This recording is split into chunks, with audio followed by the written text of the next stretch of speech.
Some experts claim the shortage of women in the global energy industry is actually holding back the fight against climate change. Jane Lucy is the founder and CEO of Labrador. She joins me from London. Jane, that's a fascinating concept and one that I haven't heard very much. Explain to us the link.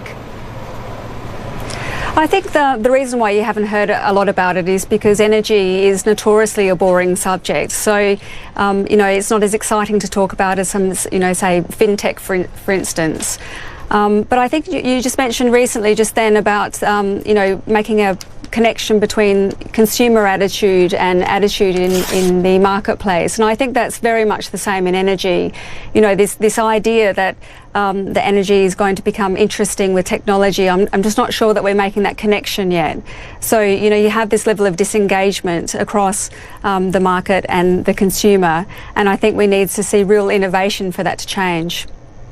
I think there are going to be some people that say, wait a minute, are women naturally equated with being supportive of green energy? I see a lot of moms riding around in big old gas guzzlers. It's not always that connect. Is it that they're more pro-climate, or is it because they're just more open to change?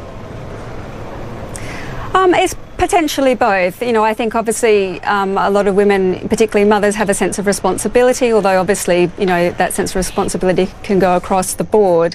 I think it's about making things accessible, and I think the energy has a long way to come in terms of being a lifestyle brand, making sense of people's lifestyle, making it easy for them to engage in and to make decisions and to fulfil what sort of green ambitions they might want to have.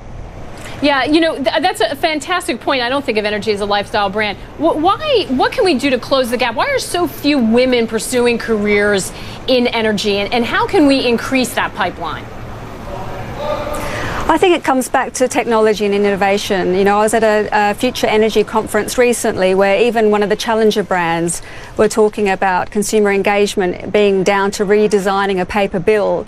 I mean, that's just so far from our lifestyle in terms of, I think in the same way that you say to a customer, would you prefer to look at your energy bill and to switch or watch Netflix? I mean, it's an obvious answer, and I think it's the same in the workplace. Would you prefer to work for a company that's, has a real foothold in the modern world, like Netflix, or work for a company that's still quite outdated?